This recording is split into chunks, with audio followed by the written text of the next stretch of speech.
Okay, so today we're going to talk about gossip and how gossip is good, or at least it can be. I can think of 3 ways in which gossip can be good. First, bonding. You're chit-chatting with a friend about some topic of interest and you're creating this bonding experience. Secondly, it can raise awareness. For example, the 2 grandmothers leaning out the window talking about one another, keeping an eye on the children in the street and talking about what's going on in the community. They can be kind of protecting the community, raising awareness about what's going on. And thirdly, similar to that, it might be about somebody just fell ill. Did you hear? They're in hospital. We should send them some flowers. Or did you hear? So-and-so just got married or had a baby. Maybe we should give them a gift or go and see them, something like this. So these types of ways in which gossip can be good. But usually when we think about gossip, or when we engage in gossip, it's not necessarily always good. In fact, just moments ago when I was preparing for this message, I was eating dinner with my son and talking with him about one of the teachers at school that I just met. Something about his name and something about his character. I was talking with Jonathan about this teacher and we found ourselves laughing about it and having a good time. So you could say we were definitely bonding, but I started to consider that maybe when Jonathan's at school next and in the classroom with that teacher, he may be distracted by those memories of what we were talking about over dinner. Or worse, it may even harm his relationship or respect for the teacher in some way. Now, it may almost be harmless, but you can see how it can be a slippery slope.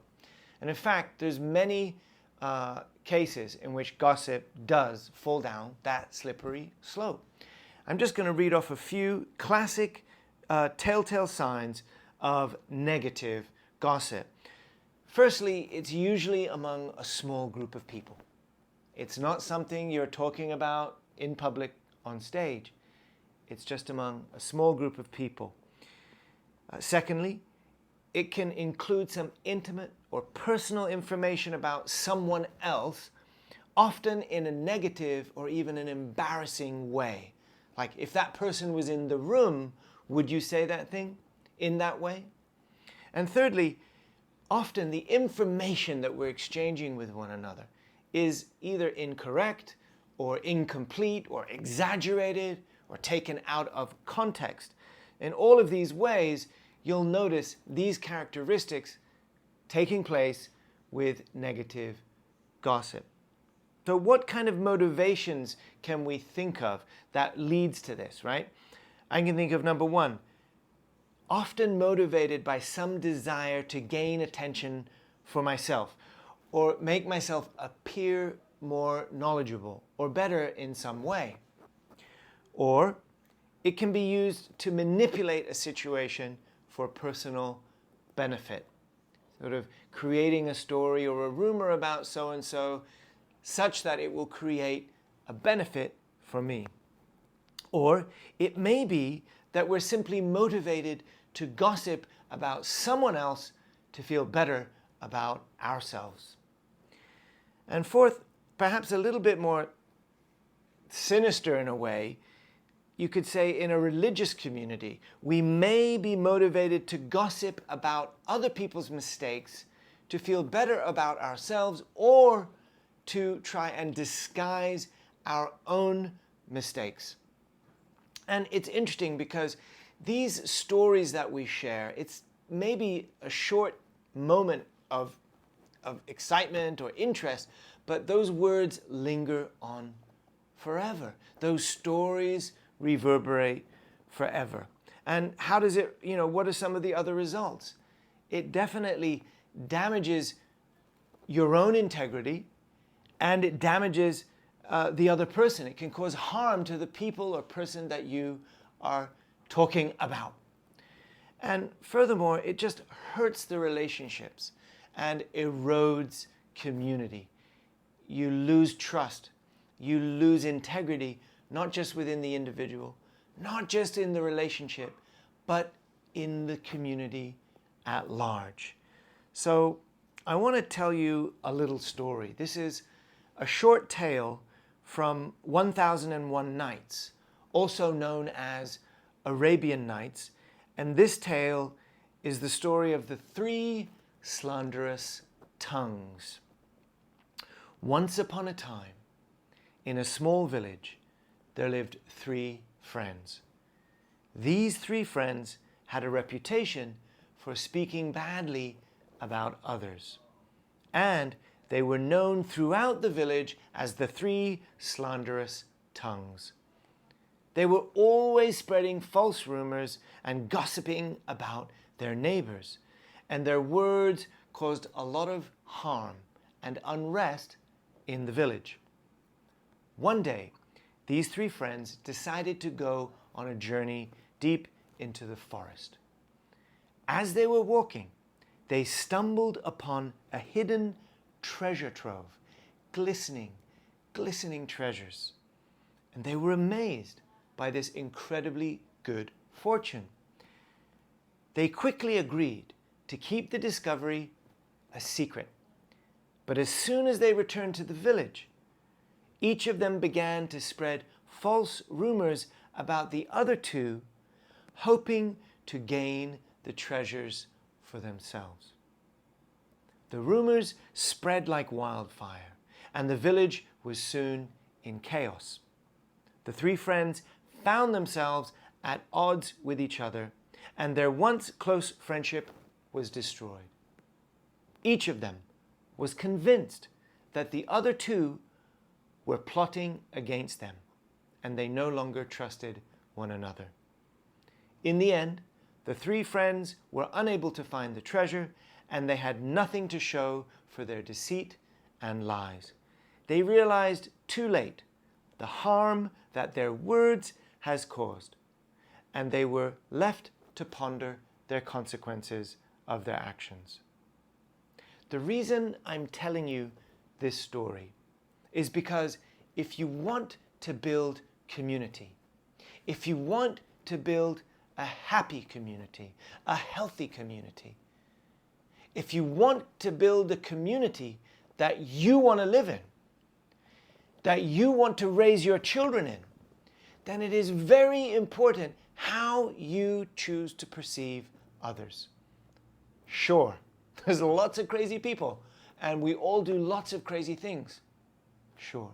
But how we perceive one another leads to how we think about one another, and ultimately how we talk about one another. When Father Moon was just 16 years old, he wrote The Crown of Glory. And I want to read you just the first verse, the first stanza of his poem. Father said, "When I doubt people, I feel pain. When I judge people, it is unbearable. When I hate people, there is no value to my existence." So, are we sometimes thinking about others in this way? Are we sometimes talking about others in this way? Following any of these types of negative characteristics of gossiping? Are we forgetting to see the potential in one another, the internal mind, the original beauty and value and purpose of each individual, each family? Are we sometimes forgetting that? And are we therefore often holding on to old concepts, either something we heard or something even that we saw that is stopping us from really seeing the true potential of the other person? Do you think in the last few days, in the last week, you yourself have participated in doing that, in thinking about someone or talking about someone in a way that we're like keeping old, dirty, dusty clothes on our image of them, and we're not allowing ourselves to see the beautiful person behind all of that stuff? Sure, some of it may be interesting, some of it may be dramatic, some of it may be even funny, or some of it may be even somehow educational. as a good life lesson for you. But is it true? Is it all true, what we hear, what we think, even what we perceive about others? Is it true? Do we always know why it is that people do the things they do, feel the things they feel, say the things they say? Do we know? Do we even understand ourselves that well? Usually not. Usually not. You know, the 9th commandment is, thou shalt not bear false witness. Thou shalt not bear false witness. This means to not speak falsity about others. Do not spread rumors about your neighbor. Do not spread stories. But it also means do not participate in listening to those things, in promulgating those things, spreading them. All of this is the same. So how careful we have to be.